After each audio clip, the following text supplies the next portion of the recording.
Good morning. Nagarjuna जी की कविता हम लोग पढ़ रहे थे। एक हमने कल पढ़ लिया था, दंतुरित मुस्कान।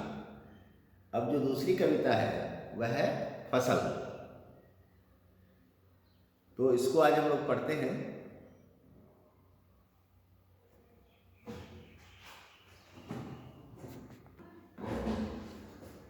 ये जो कविता है इसमें जैसा हमने बात किया था, मैंने ही बात किया था, आप तो बात करते नहीं हैं, आप लोग सिर्फ देखते हैं।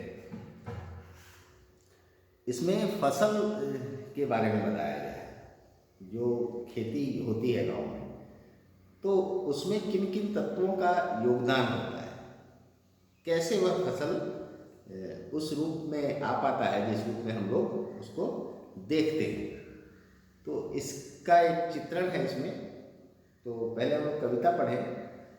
एक के नहीं, दो के नहीं, ढेर सारी नदियों के पानी का जादू। एक के नहीं, दो के नहीं, लाख लाख कोटि कोटि हाथों के स्पर्श की गरिमा। कवि कह रहे हैं कि जो फसल तैयार होती है वह किसी एक नहीं, किसी एक दो की नहीं, बल्कि बहुत सारी नदियों के पानी का जादू है। इस धरती पर अनेक नदियां बहती हैं और नदियों के प्रभाव से जो उसके आसपास के क्षेत्र होते हैं वहाँ खेती बाड़ी अच्छी होती है, वहाँ का जलस्तर अच्छा होता है।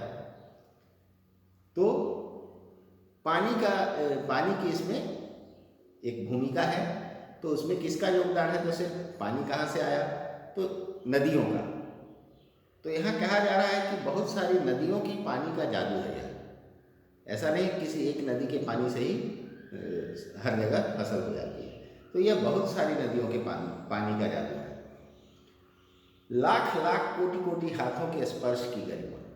जो फसल तैयार होती है उसमें लाखों करोड़ों हाथों के स्पर्श की गरिमा होती है। स्पर्श के बिना, लोग हाथों से ही फसल का काम करते हैं, तो जो लाखों करोड़ों हाथों के स्पर्श का भी इसमें योगदान होता है, तब जाके वह फसल तैयार होती है।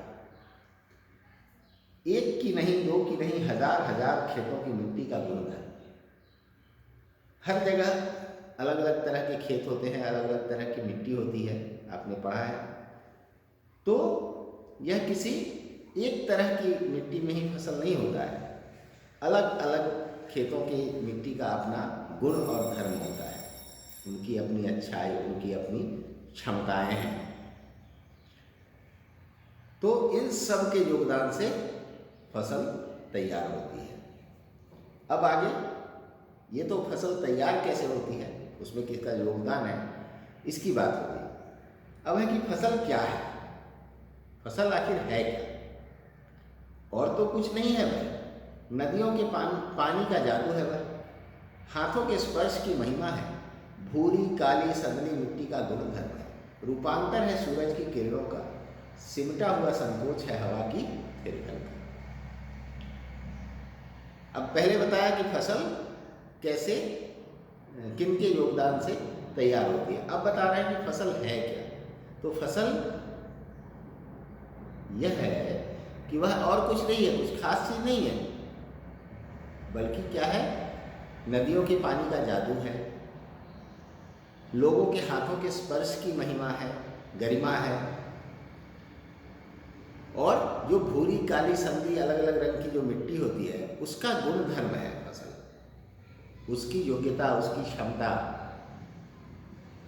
के कारण ही फसल तैयार होती है। तो उनका, उन मिट्टी के जो प्रकार हैं उनका भी अपना अपना गुण धर्म है, अपना अपना अपनी योग्यता है, अपनी क्षमताएं हैं। इन सब का गुणधर्म है फसल। और किसका इसमें योगदान है? और फसल क्या है?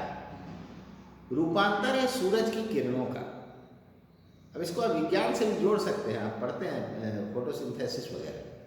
तो रूपांतर है सूरज की किरणों का, उसको जरा भावनात्मक रूप से देखिए फोटोसिंथेसिस को। वहाँ तो आप वैज्ञानिक रूप से देखते हैं, अब उसको भावनात्मक रूप से अगर देखेंगे तो वह रूपांतर है। सूर्य की जो किरण आती है वही तो रूप बदलकर फसल के रूप में हमें दिखती है। कहने का अर्थ है कि उसके बिना तो फसल तैयार होती नहीं है। फसल में फल लगने के लिए या कंद बैठने के लिए जो भी चीज़ें हैं या तना तैयार होने के लिए बहुत तरह की फसलें होती हैं। तो इन सब में सूरज की किरणों का भी महत्वपूर्ण योगदान है, और यह उसका ही रूपांतर, उसका ही बदला हुआ तो स्वरूप है। वह सूर्य की जो किरण है वही तो बदलकर फसल के रूप में हमें दिख रही है। सिमटा हुआ संकोच है हवा की थिरकन का। हवा जो चलती है, उस हवा के उपस्थित होने से, हवा के होने से ही तो फसल जीवित रहती है, जैसे हम जीवित रहते हैं। तो हवा तो बहुत विस्तृत है, लेकिन फसल उसी का सिमटा हुआ एक रूप है, उसी का एक छोटा रूप कहिए या सिमटा हुआ, उसमें हवा का भी गुण है। वह सूरज की किरणों का रूपांतर है, यानी सूरज के किरण का भी उसमें गुण है या योगदान है। इसी तरह से मिट्टी का, हाथों का, नदियों की, पानी का, इन सब को मिलाकर ही एक फसल तैयार होती है। अब ये तो हो गई जो शाब्दिक बातें हैं, उनके अर्थ के हिसाब से मैंने आपको बताया। इसको और किस अर्थ में हम देख सकते हैं? तो इसको हम ऐसे देख सकते हैं, कोई भी चीज़ इस संसार में जो तैयार किया जाता है या बनाई जाती है, निर्माण होता है, तो उसमें किसी एक के चाहने या कोशिश करने से यह नहीं हो पाता। इसके लिए आप देखेंगे कि इसमें सबों का योगदान होता है, बहुत सारे उसमें तत्व होते हैं। मान लीजिए कोई किसी कारखाने में कोई चीज़ तैयार हो रही है, तो उसमें क्या लगता है? उसमें रॉ मटेरियल्स लगते हैं, उसमें मजदूर लगते हैं, उसमें उसके जो मैकेनिक होते हैं वो लगते हैं, इंजीनियर लगते हैं, उसको बनाने वाला का भी योगदान है, जिसने वो कारखाना तैयार किया, जिसने वह कारखाना शुरू करने के लिए पैसा लगाया, उसका भी योगदान है। तो आप नीचे से ऊपर तक पाएंगे कि सब मिलकर ही किसी भी चीज़ का सृजन कर सकते हैं, निर्माण कर सकते हैं। इसी तरह से आप और भी चीज़ें देखिए। आप अपनी बात कीजिए, आप कल को बड़े होकर के IAS ऑफिसर बन जाते हैं, डॉक्टर बन जाते हैं, इंजीनियर बन जाते हैं, लेखक बन जाते हैं या वैज्ञानिक बन जाते हैं, तो फसल ही है ना ये। आप पैदा हुए थे तब इतने छोटे से थे, 2 हाथ में ऐसे आ जाते थे। अब आप बड़े हो गए और बड़े होंगे, और फिर आप किसी ओहदे पर पहुंचेंगे, कुछ उपलब्धियां पाएंगे। तो यह जैसे फसल तैयार होती है, जैसे पौधा, बीज से पौधा हुआ, फिर बड़ा हुआ, फिर उसमें फल आए, तब जाके उसका इस्तेमाल होता है, वो लोगों के काम आता है। उसी तरह से बच्चा जन्म लेता है, धीरे धीरे बड़ा होता है, पढ़ता लिखता है, फिर कुछ बनता है, और वह समाज में अपना योगदान देता है, अपने रिश्तेदारों में अपना योगदान देता है, अपने माता पिता को योगदान देता है, अपना जीवन चलाने में योगदान देता है, अपने परिवार का जीवन चलाने में योगदान देता है। तो जो वो तैयार होता है बच्चा, उस जगह तक पहुंचता है कि वह कुछ लोगों के जीवन में अपना योगदान दे सके या समाज के कल्याण में कुछ कर सके। तो इस लायक बनने के लिए क्या वह स्वयं तैयार हो जाता है? नहीं, उसमें समाज के कई तत्वों का योगदान होता है। माता पिता से शुरू कीजिए, जिन्होंने जन्म दिया, पालन पोषण किया, समाज ने उसको अच्छा सिखाया, समाज ने उसको अच्छी चीज़ें सिखाई, अच्छा माहौल दिया, स्कूल ने उसको पढ़ाया, अच्छा माहौल दिया, अच्छी बातें सिखाई। उसकी अपनी बुद्धि, उसके माता पिता की परवरिश, उसके संस्कार, ये सब मिलकर उसको एक दिशा में ले जाते हैं कि वह कुछ बन सकता है, कहीं पहुंच सकता है, इस लायक हो सकता है कि वह कुछ योगदान अपना दे सके दूसरों के। तो इसी तरह से आप किसी भी निर्माण को अगर देखेंगे, किसी भी चीज़ को अगर आप देखेंगे, तो पाएंगे कि उसमें अनेक तत्वों का, अनेक चीज़ों का उसमें योगदान है, अनेक लोगों का योगदान है, प्रकृति का योगदान है। हर चीज़ मिलजुल कर ही एक सुंदर और बढ़िया निर्माण हो पाता है।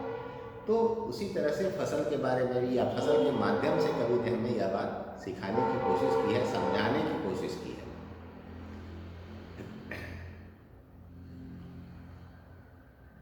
तो यह कविता एक छोटी सी कविता है जिसको आप अनेक तरह से समझ सकते हैं, अलग अलग चीज़ों का उदाहरण सामने रखकर देख सकते हैं और इसके अलग अलग अर्थ आप निकाल सकते हैं, इससे प्रेरणा ले सकते हैं, सीख सकते हैं।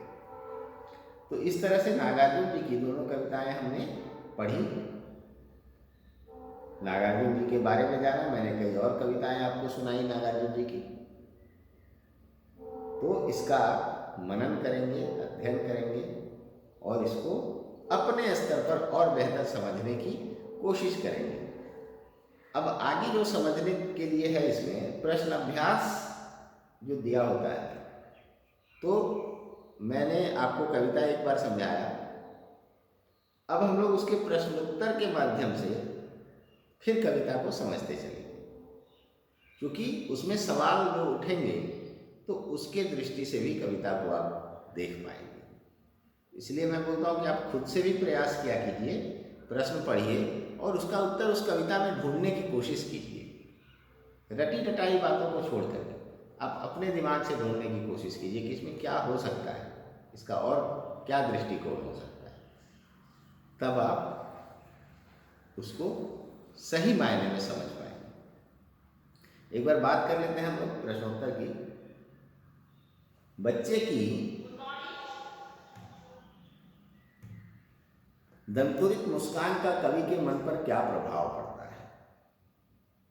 बच्चे की दंतुरित मुस्कान का कवि के मन पर क्या प्रभाव पड़ता है?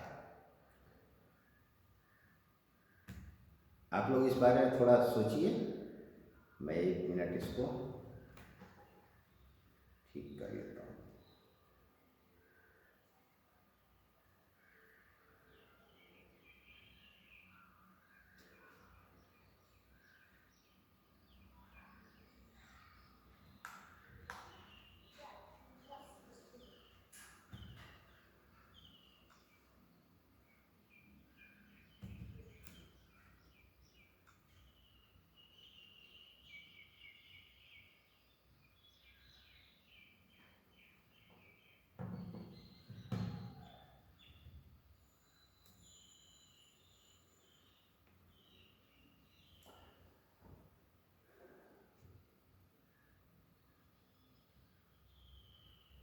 बच्चे की दंतुरित मुस्कान का कवि के मन पर क्या प्रभाव पड़ता है?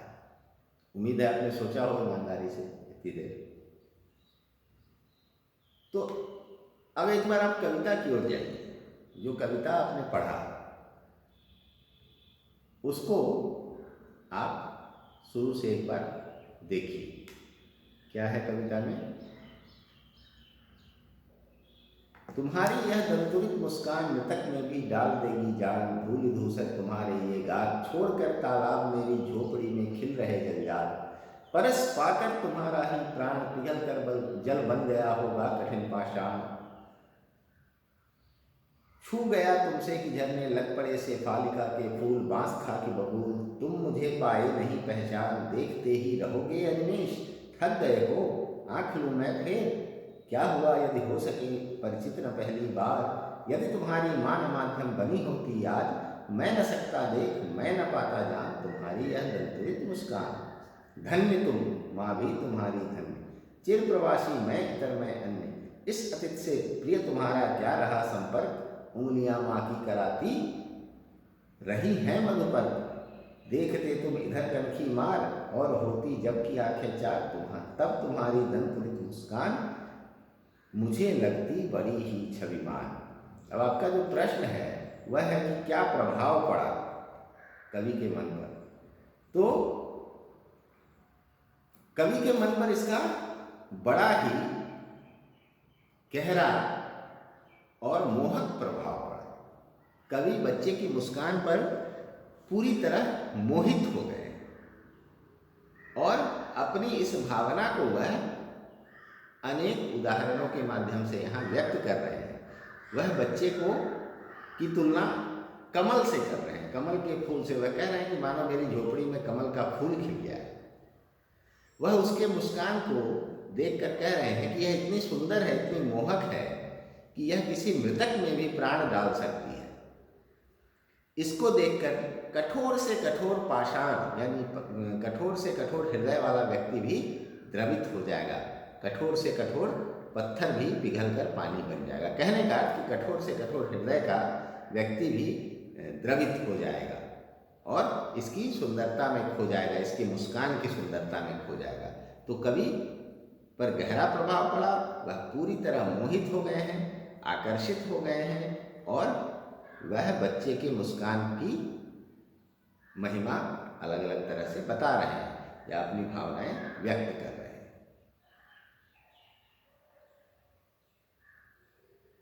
बच्चे की मुस्कान और एक बड़े व्यक्ति की मुस्कान में क्या अंतर है? कल मैंने थोड़ा इस पर चर्चा किया था। बच्चे की मुस्कान जो होती है वो निश्चल निष्कपट होती है, उसके पीछे कोई योजना नहीं होती है, कोई सोच नहीं होती है। ऐसा नहीं है कि कोई उसको चुटकुला आप सुनाएंगे तब वो हंसेगा, वह दृश्यों के ऊपर हंस देता है। उसके सामने का दृश्य बदलेगा तो वो हंस देगा। हो सकता है वह सांप देखकर हंसने लगे, हो सकता है वह आग लगी देखकर हंसने लगे। तो उसके लिए वो हर चीज नया होता है और उसको वह देखकर हंसने लगता है। उसमें कोई ऐसी भावना नहीं होती है, कोई चापलूसी नहीं होती है, कोई किसी को खुश करने का इरादा नहीं होता है। उसकी मुस्कान एकदम निष्कपट निश्चल होती है और सरल होती है, उसके पीछे बुद्धि का कोई योगदान नहीं होता है। बड़ों की जो मुस्कान होती है उसके पीछे बुद्धि काम करती है, वह सोच समझ कर ही मुस्कुराता है। उसके मुस्कान में कई बार किसी को खुश करने का भाव हो सकता है, कई बार किसी का मन रखने के लिए मुस्कुरा देता है। तो ये चीज़ें होती है जो बड़ों की मुस्कुराहट में अलग होती है। वो कृत्रिम तरीके से मतलब बनावटी मुस्कान भी दे सकते हैं। जैसे मैं अभी मुस्कुरा रहा हूँ, अभी कोई हंसने की बात है लेकिन मैं मुस्कुरा रहा हूँ ताकि आप लोगों को अच्छा लगे कि सर मुस्कुरा मुस्कुरा के पढ़ा रहे हैं। तो बड़ों की जो मुस्कान होती है वह कृत्रिम हो सकती है। ऐसा नहीं मैं कह रहा हूँ कि वो कृत्रिम ही होती है, सब जो भी मुस्कुरा रहे हैं वो तुमको ठग ही रहे हैं, ऐसा नहीं है। लेकिन उनकी मुस्कान कृत्रिम हो सकती है या उसके पीछे कुछ कारण होता है, वो कुछ समझते हैं, कुछ हंसने वाली बात उनके मन में आती है या कुछ सुनकर हंसते हैं, तो उसमें एक बुद्धि का योगदान होता है। लेकिन बच्चे जो मुस्कुराते हैं वह निश्चल और निष्कपट होता है, उसमें किसी तरह का सोच विचार नहीं होता है। वो कुछ किसी को खुश करने के लिए नहीं मुस्कुराते हैं, वह बस नई चीज़ें देखते जाते हैं और मुस्कुराते जाते हैं। तो वो निश्चल मुस्कान होती है जिससे सभी लोग प्रभावित होते हैं। बच्चों की मुस्कान से ऐसा कोई नहीं होगा जो मोहित नहीं होगा, जिसको वह अच्छा नहीं लगेगा। बड़ों की मुस्कान को कई बार व्यंग्य समझा जा सकता है, कई बार कटाक्ष से समझा जा सकता है, तो ऐसा बच्चों के साथ नहीं होती है। और सबसे बड़ी बात कि उनके मुस्कान में बनावटीपन बिल्कुल नहीं होता है, बड़ों के मुस्कान में ऐसा हो सकता है। तो वह बिना किसी वजह के मुस्कुरा सकते हैं बच्चे। मैंने जैसा कहा कि वो सांप देखकर भी मुस्कुरा देंगे, आग देखकर भी मुस्कुरा देंगे। वो अच्छा बुरा का भेद नहीं करते हैं, बड़े अच्छे बुरे का भेद करते हैं, वजह देखकर मुस्कुराते हैं, कारण से मुस्कुराते हैं। उनकी मुस्कान में कृत्रिमता हो सकती है, इस तरह से आप अंतर कर सकते हैं। कवि ने बच्चे की मुस्कान के सौंदर्य को किन किन बिंबों के माध्यम से व्यक्त किया है, क्या क्या कहकर उन्होंने व्यक्त किया है, इसको ऐसे समझिए कि किन किन बिंबों के माध्यम से व्यक्त किया है।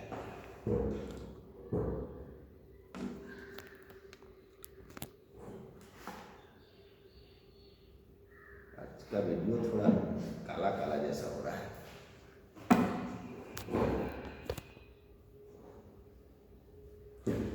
तो इसमें हम लोग क्वेश्चन था, कवि ने बच्चे की मुस्कान के सौंदर्य को किन किन बिंबों के माध्यम से व्यक्त किया है। तो उन्होंने क्या क्या कहकर कैसे कैसी चीज़ों से उसकी तुलना की है, इस बात को व्यक्त करने के लिए कि बच्चे का जो मुस्कान है वह कैसी है। तो इसको आपको लिखना है। जैसे वह कहते हैं कि तुम्हारी जो मुस्कान है वह इतनी मोहक है कि किसी मृतक में भी प्राण डाल देगी। मतलब उसका बखान कर रहे हैं, उसकी महिमा बता रहे हैं, वह उनको कितना अच्छा लगा, इस बात को वह कैसे व्यक्त कर सकते हैं। तो यहाँ अतिशयोक्ति का प्रयोग किया जाता है। तो वो कह रहे हैं कि तुम्हारी जो मुस्कान है वह मृतक में भी जान डाल सकती है।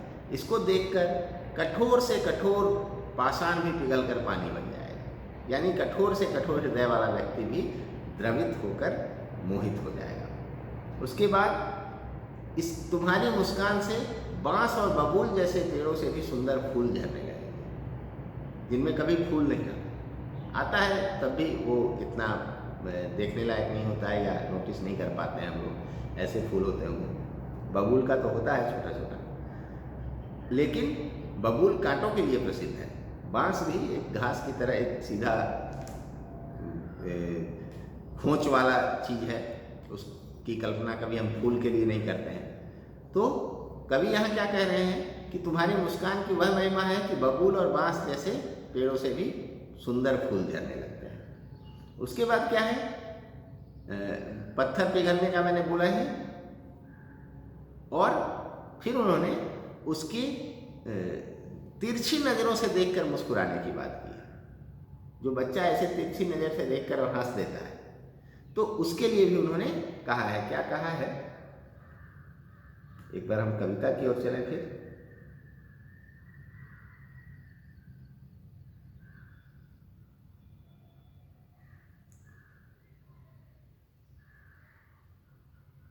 देखते तुम इधर कनखी मार और होती जब की आंखें चार, तब तुम्हारी दंतुरित मुस्कान मुझे लगती बड़ी ही छविमान। अब यहाँ कह रहे हैं कि जब तुम तिरछी नज़र से देखकर मेरी ओर मुस्कुरा देते हो, तब मुझे बड़ा ही मोहक लगता है तुम्हारा यह तुम्हारी छवि, तुम्हारा जो चित्र है यार, मतलब तुम बड़े ही मोहक लगते हो या तुम्हारी मुस्कान। तो इस तरह से अनेक बिंबों के माध्यम से उन्होंने इसको व्यक्त किया है, अपनी भावनाओं को।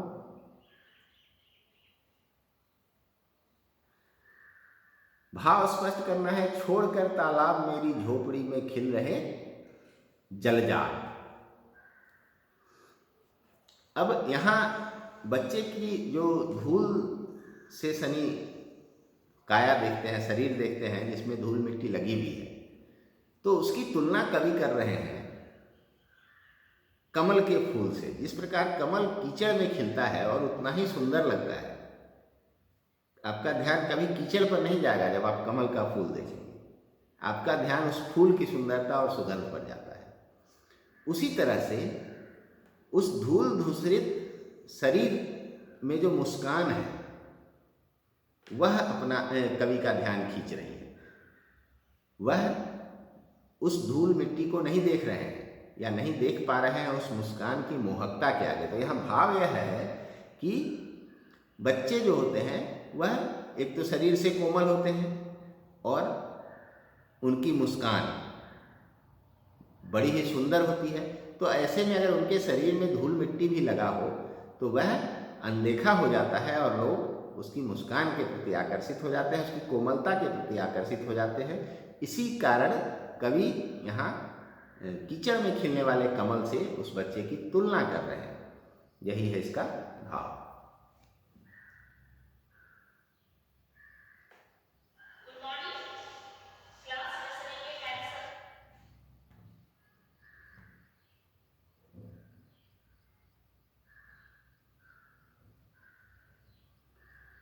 अगला प्रश्न है, छू गया तुमसे कि झरने लगे से फालिका के फूल, बांस था कि बबूल।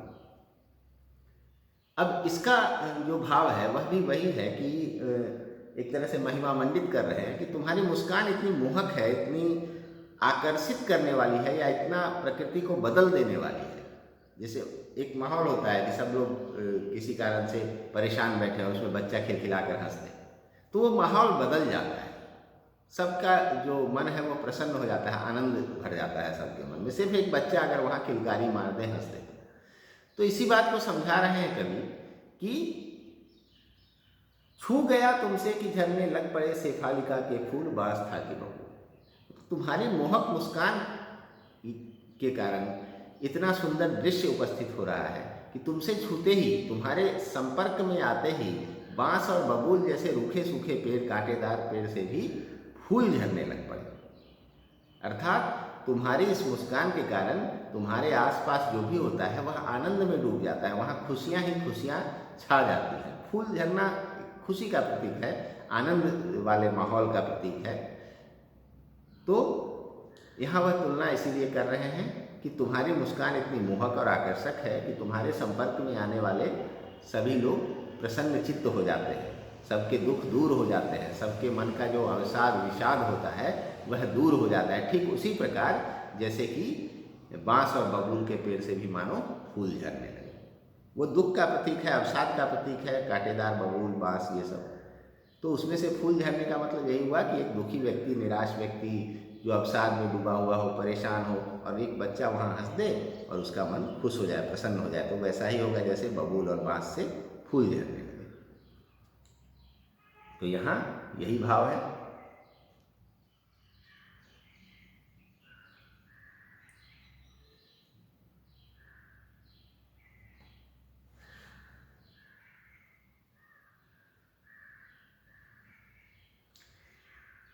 अगला प्रश्न है, अब है रचना और अभिव्यक्ति। मुस्कान और क्रोध भिन्न भिन्न भाव हैं, इनकी उपस्थिति से बने वातावरण की भिन्नता का चित्रण कीजिए।